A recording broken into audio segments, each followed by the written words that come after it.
हमें सुधारनी है गलतियां बिके हुए ईमान की, हमें आवाज उठानी है वो आवाज बातों युवा देहरादून के सम्मान की, आवाज। हमें संवारनी है राह कल के हिंदुस्तान की।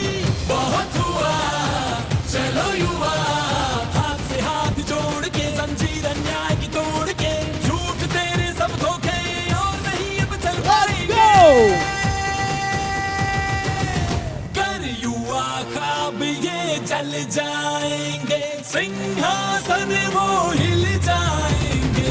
युवा ख्वाब ये जल जाएंगे, सिंहासन तैयार हो वो हिल देहरादून। जाएंगे। छात्रों की गूंज है ये, छात्रों की गूंज, छात्रों की गूंज है ये, छात्रों की गूंज। सिस्टम बदलने के लिए छात्रों की गूंज, शिक्षा व्यवस्था के लिए छात्रों की गूंज, देश के कल के लिए छात्रों की गूंज, तेरे और मेरे लिए छात्रों की गूंज। छात्रों की गूंज है ये, छात्रों की गूंज, छात्रों की गूंज है ये, छात्रों की गूंज। Dehradun, please welcome Shri Rahul Gandhi.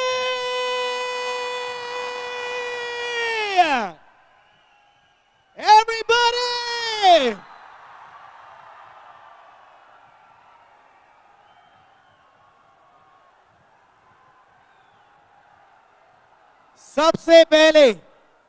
सबसे पहले हमारे वो दोस्त जिनके वजह से आज हम सब यहाँ हैं, श्री राहुल गांधी सबसे पहले एक भावपूर्ण श्रद्धांजलि करेंगे और उनके लिए एक बार जोरदार जोरदार आवाज हो जाए।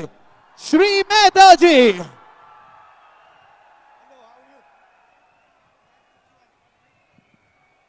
एंड सर आ गए हैं, तो सर को एक बार आवाज सुनाए। ये है छात्रों की, छात्रों की और आखिरी बार छात्रों की।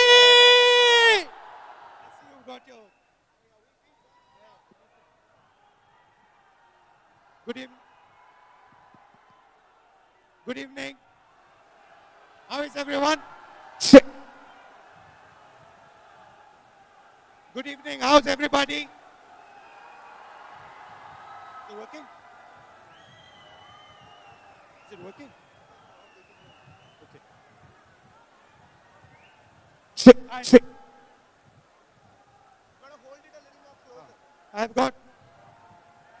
I want to welcome all of you here this evening. Thank you for coming. And thank you for coming especially because it's been a very rainy day here. Lot of slush, lot of difficulty for you to come here, so I really appreciate all of you coming here this evening. What I want to discuss with you is a central issue in India now. It's about the future of our children, the future of our youth. It's about our education system, and in particular, it's about our examination system, a system that all of you, every single one of you, has to go through. This is not a political meeting. This is a meeting that is about the youth of India, their future, their struggle, and the difficulties they face. Now, I'd like to start by saying that हर साल हिंदुस्तान के करोड़ों घरों में आप जैसे युवा students 5 साल के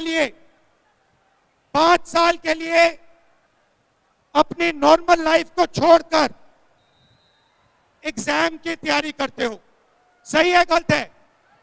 सही है। 8 से 10 घंटे नॉन स्टॉप रात दिन आप लोग काम करते हो। बाहर से लगता है कि सिर्फ आप लोग काम करते हो, मगर सच्चाई है कि आपके साथ आपकी फैमिली, आपके भाई, आपके बहन, सारे के सारे आपके साथ खड़े होते हैं और आपकी मदद करते हैं। 99% लोगों के माता पिता मिडिल क्लास और गरीब घरों के होते हैं। सिंपल से मैं आपको 2 आंकड़े देना चाहता हूं।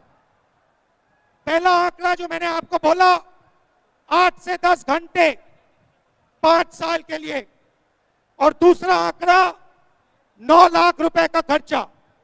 यह खर्चा आपके माता पिता, सैलरीड क्लास के लोग लोन लेके, मेहनत करके आपको देते हैं, और उनके पूरी उम्मीद, फैमिली की उम्मीद आप पर होती है।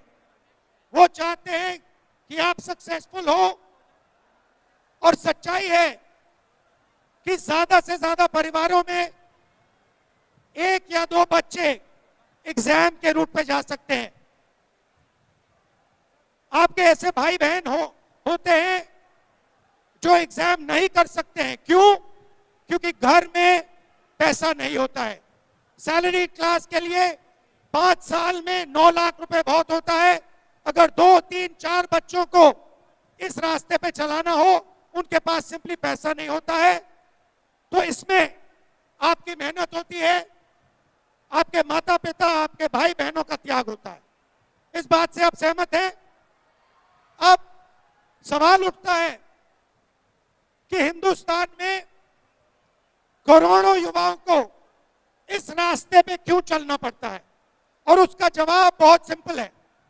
जवाब है कि हिंदुस्तान में जैसे बाकी देशों में रोजगार के अलग अलग दरवाजे होते हैं। एक दरवाजा होता है मैन्युफैक्चरिंग का, दूसरा दरवाजा होता है एंटरप्रेन्योरशिप का, तीसरा दरवाजा होता है कॉर्पोरेट जॉब का, चौथा दरवाजा होता है पब्लिक सेक्टर का, और नॉर्मली 5 में से 1 दरवाजा होता है सरकारी नौकरी का। मगर दुख की बात है कि हिंदुस्तान में 5 में से 4 दरवाजे आपके लिए बंद हैं। क्यों बंद है? क्योंकि हिंदुस्तान में मैन्युफैक्चरिंग सेक्टर बंद पड़ा हुआ है और चाइना का माल पूरे देश में बिकता है। ये जो आपके हाथ में फोन है, जो आप शर्ट्स पहने हो, ये सब चाइना से आता है। यहां की फैक्ट्रियां बंद है।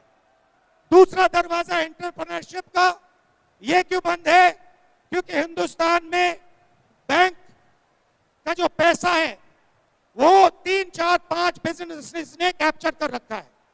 नाम आप जानते हो, नाम दोहराने की जगह नहीं है।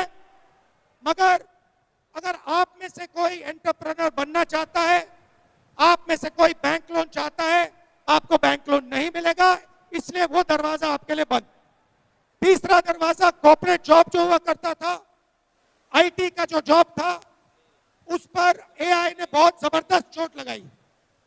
और चौथा दरवाजा पब्लिक सेक्टर का, वो प्राइवेटाइजेशन के कारण बंद हो गया है।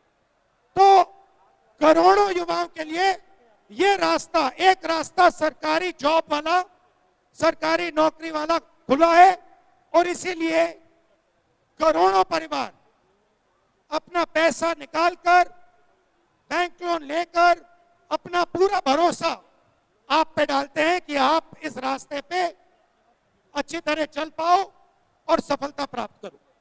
मगर बात यहां नहीं रुकती, क्योंकि जो स्टैटिस्टिक्स हैं वो सारा का सारा रिवील कर देते हैं। इस रास्ते पे 6 करोड़ लोग, इस दरवाजे में 6 करोड़ लोग घुसने की कोशिश करते हैं। 6 करोड़ लोग एग्जाम लेने की कोशिश करते हैं, मगर उनके सामने छोटे छोटे दरवाजे हैं। कौन से दरवाजे? फाइनेंशियल कॉस्ट का मैंने आपको बताया, 9 लाख रुपए। फैमिली प्रेशर होता है, फैमिली कहती है कि भाई कब तक करोगे, कितनी बार करोगे। एज लिमिट आता है, एक एज के बाद ये आप कर ही नहीं सकते। तो सिंपल स्टैटिस्टिक्स मैं आपको आज देना चाहता हूं। 9 करोड़ एस्पिरेंट्स में से 6 लाख एस्पिरेंट सक्सेसफुल होते हैं। अब ये बहुत बड़े नंबर हैं, इसको मैं थोड़ा सिंप्लीफाई कर देता हूं। 150 युवाओं में से एक युवा सफल होगा। मतलब नॉर्मली आपके क्लास में 50 बच्चे होते थे स्कूल में, 50 बच्चों में से आप एक बच्चा फर्स्ट आ सकता है। अगर उन 3 क्लासेस में से आप फर्स्ट आते तभी आप इस रास्ते पे चल सकते हो। बाकी लोग जो सेकंड आते थे, थर्ड आते थे, फोर्थ आते थे, वो सारे के सारे इस दरवाजे को पार नहीं कर पाएंगे। मगर सच्चाई यहां भी नहीं रुकती है, क्योंकि आपके सामने एक बहुत बड़ा दरवाजा है। कौन सा दरवाजा? यह दरवाजा, कि सचमुच में एक रास्ता नहीं है, सचमुच में 2 रास्ते हैं। और आप सब ये जानते हो। एक रास्ता जो आपको ऊपर दिख रहा है, ईमानदारी का रास्ता, मेहनत का रास्ता। इस पे आपको फाइनेंशियल कॉस्ट सहनी पड़ेगी, इस पे आपको फैमिली प्रेशर लगेगा, इस पे आपको एज लिमिट आएगा, इसके लिए आपको 8 घंटा 5 साल के लिए मेहनत करनी पड़ेगी। और दूसरा रास्ता, अगर आपके पास पैसा है, अगर आप भ्रष्ट हो, अगर आप ईमानदार नहीं हो, और अगर आप चोरी करके इस दरवाजे से निकलना चाहते हो,